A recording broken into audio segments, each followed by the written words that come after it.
And now I want to hand it over to the president of Ukraine, who has as much courage as he has determination. Ladies and gentlemen, President Putin. Joe Biden was not picked in 2020 because he was the only person that could beat Trump. He was picked because he was the only person that could beat Bernie Sanders. I wouldn't have picked Vice President Trump to be vice president, but I think she was not qualified to be president. So let's start there. You think you just fell out of a coconut tree? You exist in the context of all in which you live and what came before you. And if you stay in and Trump is elected and everything you're warning about comes to pass, how will you feel in January? I feel as long as I gave it my all and I did the goodest job as I know I can do. That's what this is about. Come to America, home of half of the Niagara Falls, the whole of the Grand Canyon, and millions of acres of stolen land.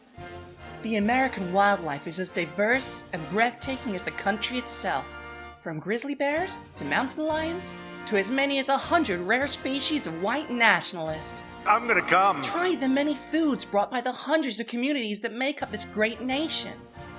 Gumbo, clam chowder, hamburgers, and so many pigs. Careful though, these pigs are armed, some with tanks, so be sure to steer clear, or instead of feasting on bacon, you might be the one who ends up getting smoked. America, land of the free, as long as you don't count the 13th Amendment.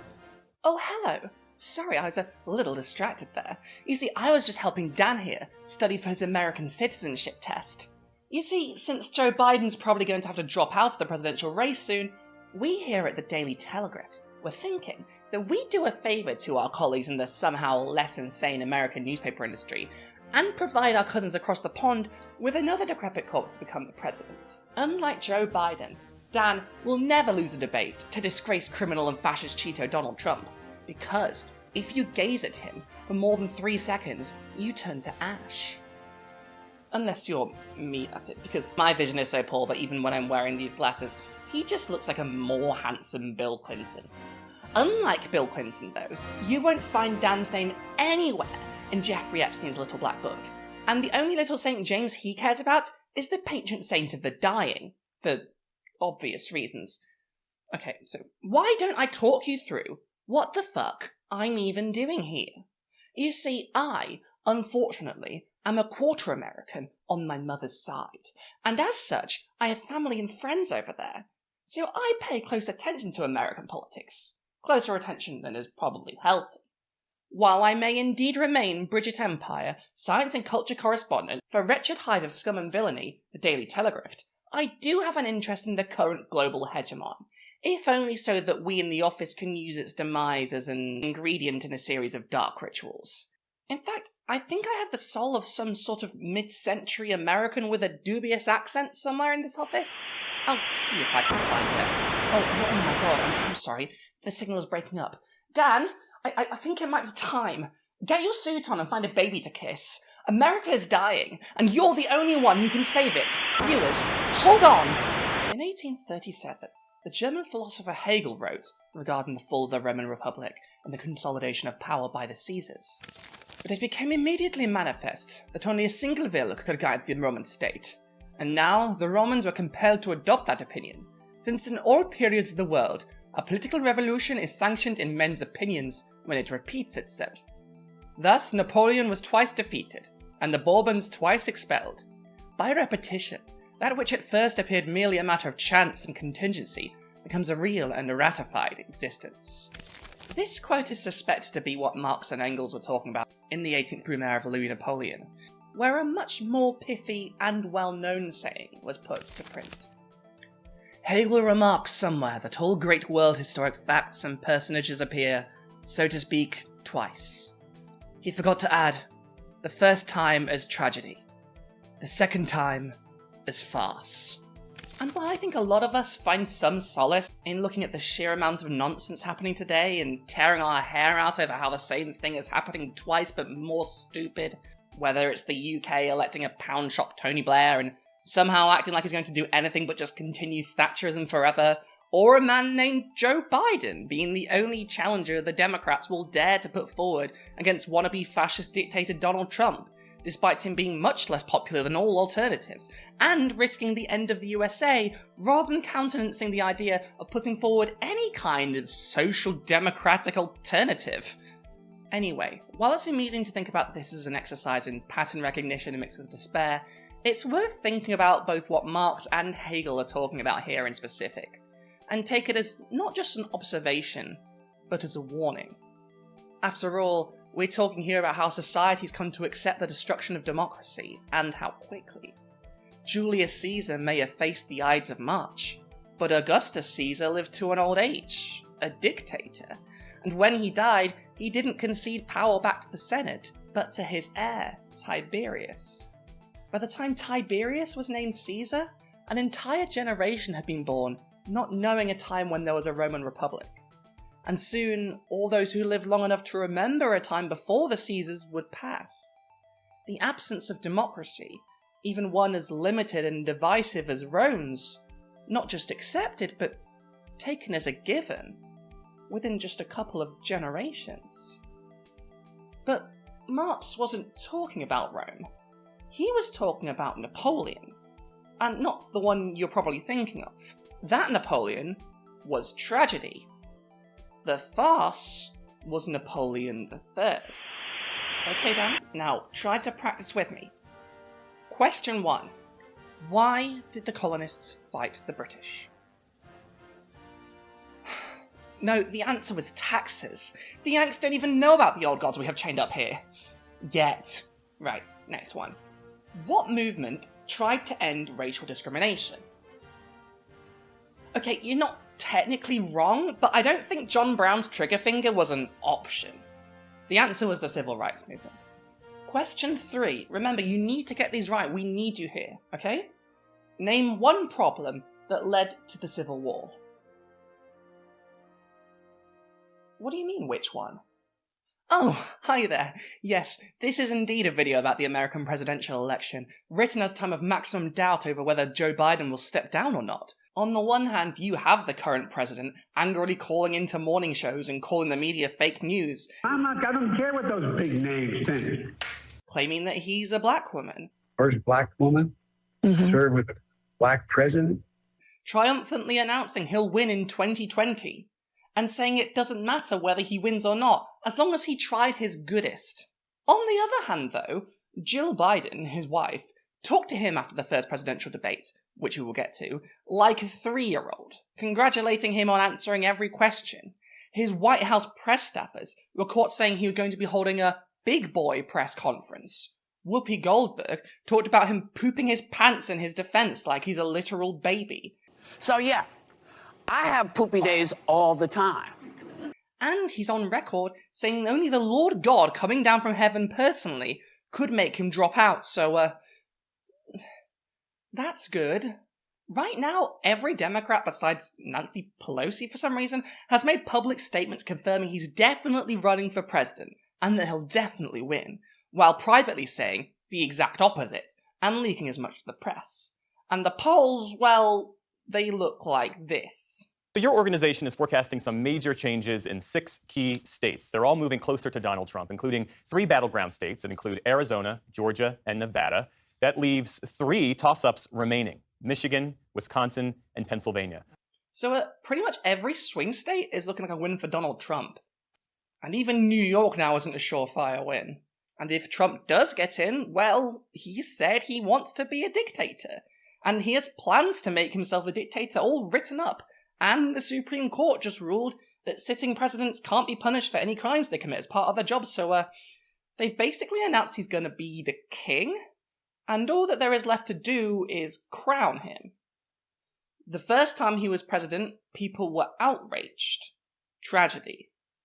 The second time, the standard is set. His taking office no longer a scandal.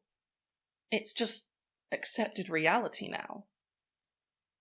And wouldn't you know it, the as fast bit is coming, because to stand against him, we have the same guy who stood against him last time and only won because Trump flubbed the COVID pandemic. How's that going, by the way? Okay, I'm just hearing word that Biden's now claiming he ended the pandemic personally. But this other piece of news is telling me that there's a new variant sweeping the United States, so which is true? In fact, the longer I take to finish this script, the more farcical this whole thing gets. Right now, AOC of all people is on record saying Biden's definitely staying and they're all right behind him. Nancy Pelosi is saying she's going to convince him to go. Multiple people are giving contradictory answers, and of all people, George fucking Clooney, who apparently is a major, and by major I mean $40 million, donor to Joe Biden, made a statement calling for him to drop out. And honestly, at this point I take Clooney over half these politicians who refuse to say what needs to be said.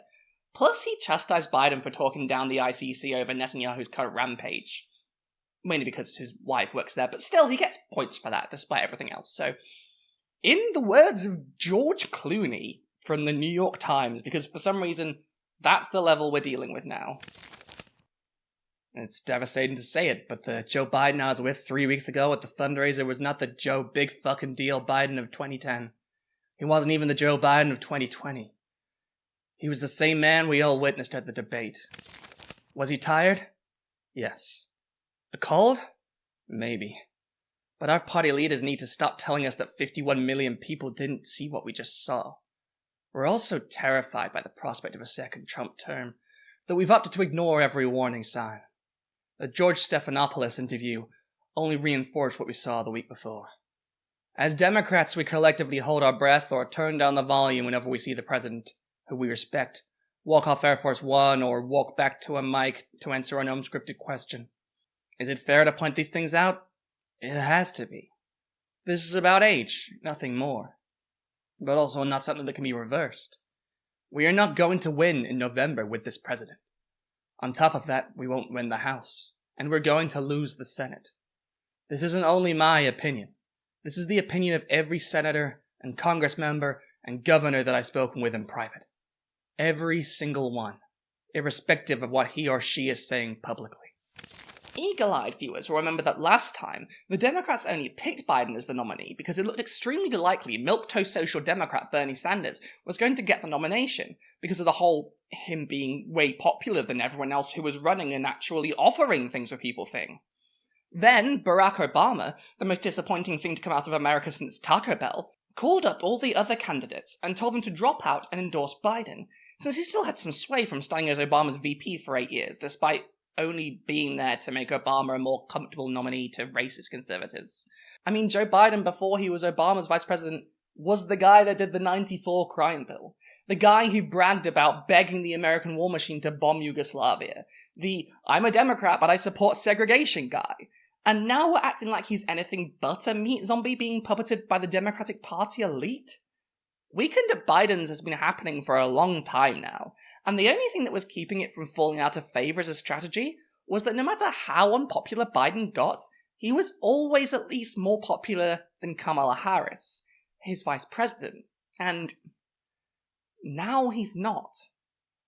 Lest you think I just fell out of a coconut tree, I've seen the numbers. This is real.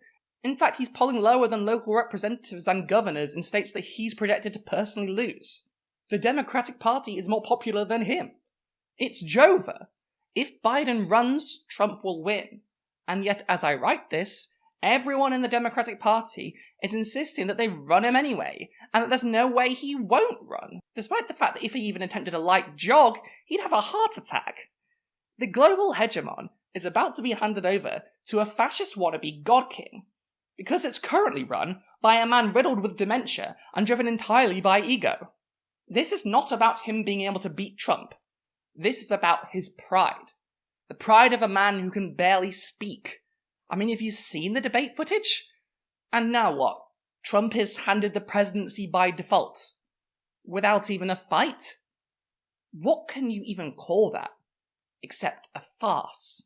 We'd be able to help make sure that all those things we need to do, child care, elder care, making sure that we continue to strengthen our healthcare system, making sure that we're able to make every single solitary person eligible for what I've been able to do with the with the COVID. With dealing with everything we have to do with. Look, if We finally beat Medicare. Thank you, President Biden. President Trump? Well, he's right. He did beat Medicare. He beat it to death, and he's destroying it. You might remember Napoleon the important one, as the man who took power at the tail end of the French Revolution, derailing the Republican experiment to become Emperor of France, and leading a war against the great powers of Europe, resulting in, amongst other things, the breakup of the Holy Roman Empire, the crowning of himself as King of Italy, and losing in a battle that the British have never stopped being smug about even 200 years later. Napoleon was so influential a figure that he's basically synonymous with France at this point, despite him being a gigantic asshole. And his name has become actually synonymous with the idea of the benevolent dictator, Bonapartism.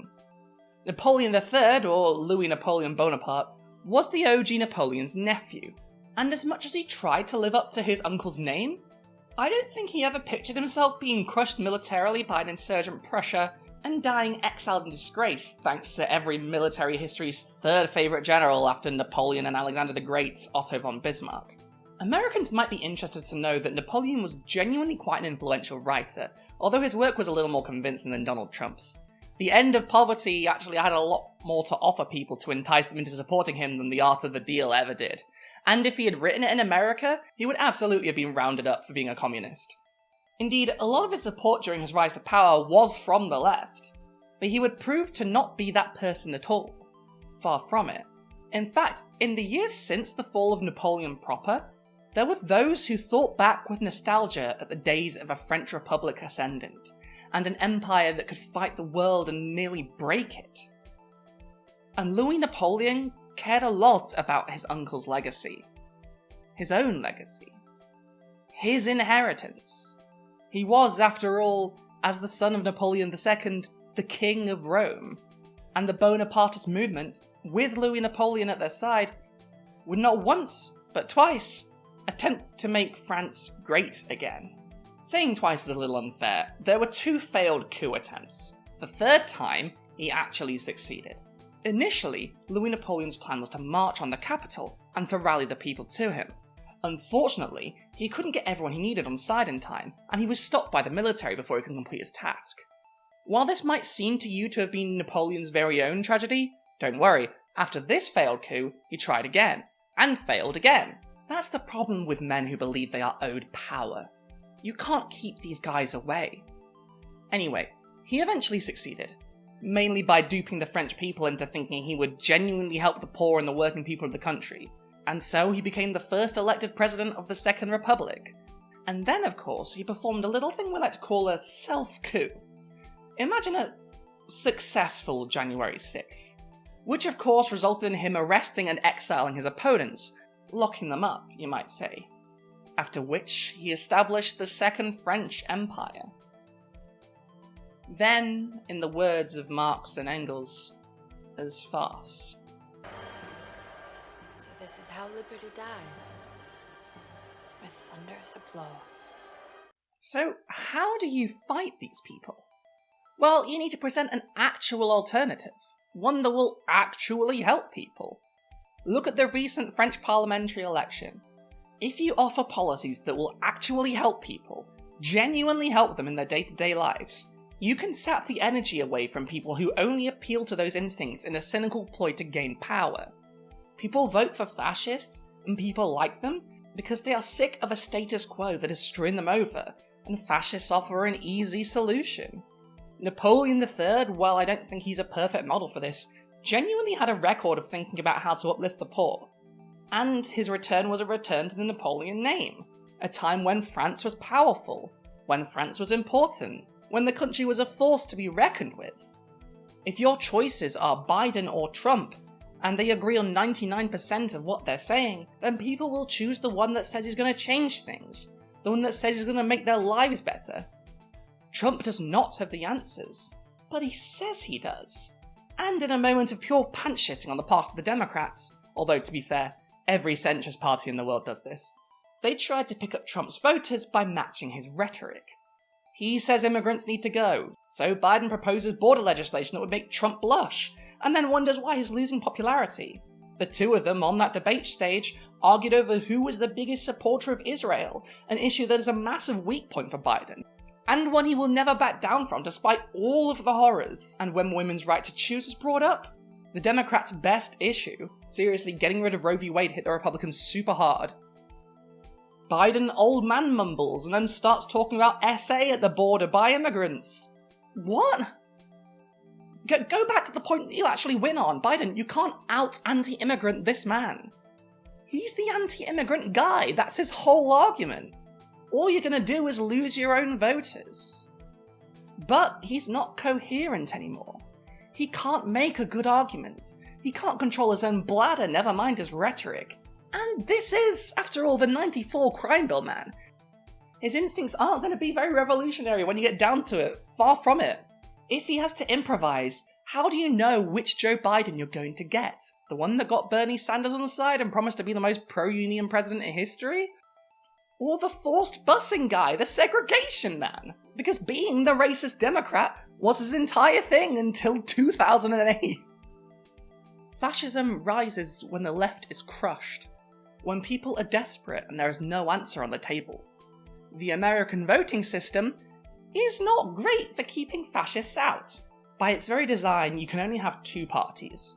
Right now, one is captured by fascism, and the other is so allergic to any sniff of leftism that they ran this walking corpse rather than invest a drop of money into healthcare instead of into the pockets of their endless parade of corporate and military lobbyists. But one thing you could do to make sure people don't throw their lot in with Trump and his false promise of solving everyone's issues through horrible cruelty to everyone who's different, is to offer up someone who can actually articulate an alternative, and not whatever this was. Look, I'd be happy to have a driving contest with him. I got my handicap, which when I was vice president, down to a 6. But by the way, I told you before, I'm happy to play golf if you carry your own bag. What I've done since I've changed the law, what's happened? I've changed it in a way that now you're in a situation where there are 40% fewer people coming across the border illegally. That's better than when he left office. And I'm going to continue to move until we get the total ban on the total initiative relative to what we're going to do with more Border Patrol and more asylum officers. President Trump? I really don't know what he said at the end of that sentence. I don't think he knows what he said either. Look. Ladies and gentlemen, President Putin. Look, I'm just saying, if my opponent called me a bad Palestinian as an insult, I'd be wondering what the fuck I'd done in my life that I couldn't respond to that. Like, just throw Bibi under the bus, Joe. He's a war criminal. You know it, he knows it, the whole world knows it. In fact, half the problem in the first place is your support for Netanyahu and all the awful shit he's currently doing. How can you reasonably present yourself as the less extreme option when your opinions on the big G word are to let the bodies continue to pile high? Even your opponent agreeing with your stance and encouraging it to get worse can't compare to what we've seen with our own eyes of what you've presided over, and allowed, and encouraged. And even beyond that, this debate was meant to inspire confidence in your ability to survive another 4 years in office. You could barely open your mouth, barely open your eyes. You couldn't string a sentence together. And when Trump said he didn't know what you said and you didn't either, and you didn't have a comeback, we all know that's because for once in his life, he was right. You didn't know what you were saying. Besides that, in this debate and in the interview that followed it up, Biden's most confident point, the thing he keeps coming back to, is that NATO grew under his watch. My man, people who are not political nerds, unless they perhaps grew up in a country bordering Russia or in Russia itself, do not know what NATO is. NATO is not something most Americans ever think about, never mind are thinking about when they go to the polls. They're thinking about where their next meal is coming from, whether they are richer or poorer than they were 4 years before, whether they can afford healthcare, whether you have done things to materially help them that they can remember, not whether Sweden and Finland joined the anti-Russia club. And honestly, taking credit for that is very silly. It wasn't Joe Biden that convinced 2 new countries to join NATO. It was Vladimir Putin. I think seeing a bordering country invade its neighbour with no justification, and the horrors that resulted from that, had a much bigger effect on the attitude of Scandinavia towards NATO than the opinions of some dementia-riddled old man with the oratory ability of a dying weasel. Biden ran initially as a one-term president, and at the time it was still a shit idea, because he's bad, but at least he might not die in office. Now he might die before he reaches November. Hell, if you listen to him speaking 4 years ago and now, you can hear how much he's declined even in the time he's just been president. This man needs to rest. He needs to move to Florida with all the other racist grandpas, instead of insisting on holding onto a nuclear arsenal that could literally end all life on Earth while his synapses fail to fire time after time, all because he doesn't want to be the president that dropped out because of his age. And my man, it's not because of your age per se. If you were this old and you could do your job, that'd be a different story. But you can't, you are sick. This stress is probably making it worse. And once this kind of sickness starts, once dementia kicks in, famously it does not get better. And I don't care that you tried your goodest, or whatever you said in that 15-minute follow-up interview that was supposed to be an hour and was supposed to again restore confidence, which again made you look like a dead man walking. This is not about you. This isn't team sports. You don't get points for trying. It's not the Mets versus the Yankees or whatever Americans like. You are not playing a game. These are people's lives you affect. No one owes you a country falling to fascism because mum said it was your turn to use the Xbox. In fact, if you want to know why Joe Biden keeps wandering off at global summits and press conferences, just Google sundowning and come back and tell me that he doesn't have a problem. This man needs serious medical attention and round-the-clock care, not to be running the evil empire that rules the world with an iron fist. That's not on anyone's prescription. God knows I don't like Kamala Harris. She put parents in jail for their kids being late to school. She actively worked to deny trans women healthcare in prisons. She's a corporate stooge of the worst kind, but she can at least articulate a sentence. And frankly, if the bar is that low, we've already lost. And when your country is potentially on the brink of a civil war, you should be a lot more worried about what a Trump win means for the future than what it'll feel like to have an early retirement. God knows there are a lot of Americans who would love to retire early, and you refuse to help them in that regard. And if you don't drop out, well, then we've basically guaranteed Trump wins. America becomes a monarchy, and either Trump nukes the entire world or the US falls into civil war. I'm being a little hyperbolic, but not as much as you might think. After the recent Supreme Court ruling, Trump basically has the powers of an absolute monarch. Any president can now do anything as long as they can justify it as an official act and have it be legal. Trump's life will be the purge, but without the class consciousness, and somehow it'll be just as camp. Anyway, between the SCOTUS ruling and the agenda laid out in Project 2025, the extremely limited democracy available in the USA will very likely not survive a second Trump administration. And either people will accept this, and the American Republic will transition into the American Empire, something it has always acted as abroad but has so far remained a careful distance from domestically, or the people will fight back. And since there are millions of citizens and only one president, this is not a fight that Trump will necessarily be able to win. But even if he did, these things don't last forever. And a funny thing happened after Napoleon III was crushed. You see, left to their own devices, people do not crave a strong man telling them what to do. They're perfectly capable of organising themselves. Something that I'm sure the US government, under any leader, is constantly terrified of. In France, after empire, after war, the people fought back. And incredibly, for a brief moment, they won. Effectively, the Paris Commune was the first successful, though short-lived, attempt of the working class to build new power. In order to wield this new power then, the workers of Paris quickly elected a commune leadership by universal male suffrage, each delegate representative of 20,000 citizens and recallable at any time if found to be failing in their role. Despite major shortcomings that are clear in hindsight today from the 2020s, such as the lack of women's ability to vote, the commune was beginning to carve out the makings of proletarian democracy. Alright Dan, no more looking into the future, okay? That'll go down badly in the swing states. Now, what do we call the first 10 amendments to the Constitution? Okay, think about it. Listen, you can't let them know you're British. No matter what you think, you can't tell the guys at the immigration office that the Constitution is treason. But it is. Okay, next one. Who was president during World War I?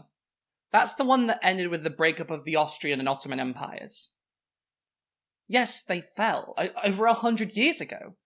What do you mean you have to send a letter to Vienna? Look, I'll set you up with that Habsburg guy that's on Twitter for some reason, but can you please answer the question? No, Lassie was a dog, not a president.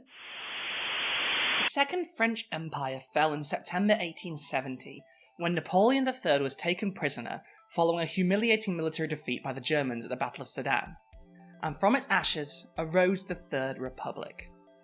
6 months later, the radicalized National Guard and the workers of Paris seized the city, and established the short-lived inspiration of many socialists across the world and through the ages, the Paris Commune.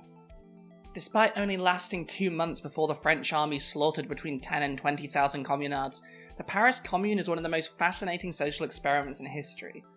Partially because of just how dang early it was, and the fact that it happened while both Marx and Engels and Bakunin, the father of Russian anarchism, were still alive and writing.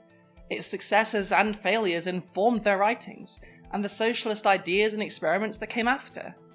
The workers of Paris were not happy with their emperor, nor did they wish to settle for a bourgeois republic. They wanted to forge their own destiny. I implore you to read about the Paris Commune just because. I'll leave a couple of sources below by Marx and Bakunin. And there's also a great series on it in the Revolutions podcast by Mike Duncan, if you prefer to learn through your ears instead of your eyes. I bring this up not just to say that there is not just life, but hope after the worst comes to pass, but to say that whether Biden runs or not, the American system is broken. If Trump loses in November, he or another fascist will try again the next election. And again until they win. There's a time bomb on the current configuration of the US government. And to fix it, to properly fix it, probably requires so many changes that the state would be unrecognizable. The Electoral College, the first past the post voting system, the Supreme Court, the ridiculous power of the president, all of these things, and more, are massive problems that are baked into the very bones of the system itself. For America to survive Trumpism, whether it comes in the form of Trump or by his very own Caesar Augustus, it needs to change. Fascism is capitalism in decay. As long as the current system stays in place, it will continue to decay, and make fascism more and more inevitable. The American left needs to step up and actually change things, not just tinker around the edges either. And if the government cannot bend under the tension, then it will inevitably break. But in the ashes of the old, there will be embers of something new. Even empire and war gave way to the Paris Commune. And for a short time, there was something really special. And the same has happened in many places, at many times. The end of the state is not the end of the people. An apocalypse for one is not the end of the world. In fact, with mass organization, with movements pushing towards something better, the end can even bring hope. And you might understand why I have so much hope for a socialist movement to arise in America of all places, if I can quote to you the words of Mikhail Bakunin on the Paris Commune. It is immensely significant that this rebellion against the state has taken place in France, which had been hitherto the land of political centralization par excellence, and that it was precisely Paris, the leader and the fountainhead of the great French civilization, which took the initiative in the Commune. Paris, casting aside her crown and enthusiastically proclaiming her own defeat in order to give life and liberty to France, to Europe, to the entire world. Paris reaffirming her historic power of leadership, showing to all the enslaved peoples, and are there any masses that are not slaves, the only road to emancipation and health. Paris inflicting a mortal blow upon the political traditions of bourgeois radicalism, and giving a real basis to revolutionary socialism against the reactionaries of France and Europe.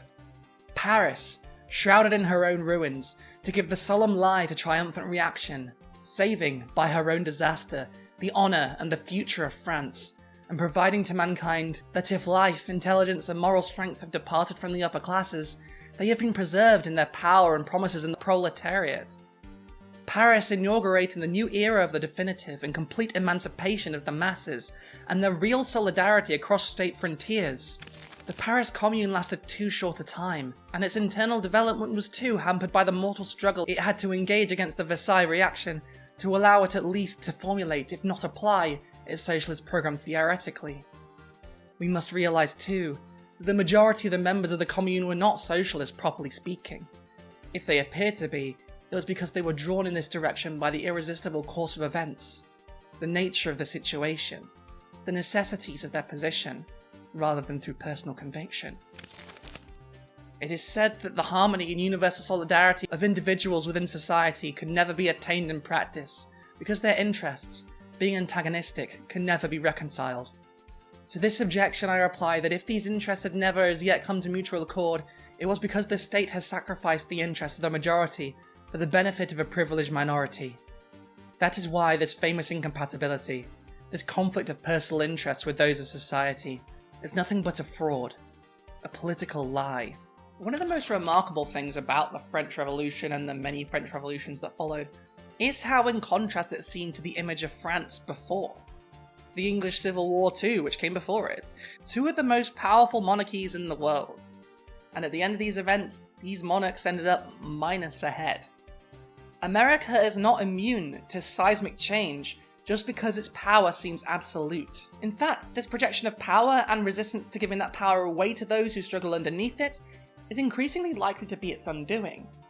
Tsarist Russia had autocracy at its very heart, absolute monarchy made manifest, to the point where the German Social Democrats used its uniquely harsh suppression of the working classes of Russia as justification for supporting Germany in World War I. And of course, Russia came out of World War I not the empire of the Tsar, but the Soviet Union. Countries at the height of their influence do not need to project their political power through rhetoric and suppression. The power speaks for itself. The United States of America is not an inevitability, and the more it refuses to see that, the more likely it is to break and to give way to something new. We cannot know what the result of that will be, only that it will be different. Just because America has been the global hegemon forcing liberal capitalism on the world at gunpoint for over a century does not mean that this is inevitable. Nothing is inevitable. The American state is still built on the backs of its workers, of slaves both past and present, whether out in the open or in the prison system where they can be hidden from view. There is always hope. In fact, in the most powerful country in the world, with the largest economy in the world, the fact that there are millions in poverty is something that will eventually have a reckoning. Trump is not an inevitability. Millions of people live in the US, and living under a dictatorship is not in their best interest. The working class has so much more agency than the political and media classes would let them believe. And if they unite, they can be the ones that shape the future of Turtle Island. Not some orange sherbet-looking Napoleon tribute act. But in the meantime, for Christ's sake, Joe, drop out. Generic Democrat is polling above you. Do you know how much people hate the generic Democrat? This is how unpopular Trump is. The only way you could lose to him is by literally dying on stage. And you managed to do that. Drop out. Save us a fucking civil war. I sincerely hope by the time this video is out that Joe Biden is gone. Every second that man sits in the Oval Office is another second closer to the disappointing Trump presidency sequel. Like, imagine risking all of this because of one man's ego. Well then. Until the United States becomes something entirely different that can actually represent people instead of teasing us with global fascism like some sort of malevolent version of that Turkish ice cream man. And until next time. Thanks for watching. Do not come. Do not come. I'm gonna come to the overflow room. Hey! Thank you for watching this video all the way to the end. If you like this video, why not like it, leave a comment, subscribe, and tell all of your friends about it. I also have a GoFundMe now. It's completed. Thank you so much for that. And that was actually a really big surprise and a really nice one. Any more money that goes there will be spent on getting more gear to make this place look more professional. But also you can donate to, I'll put a link below to, there was a hurricane recently in the Caribbean. And you should give money to that because they need help. So I'll put a link to that down in the comments. Apart from that, I am still poor.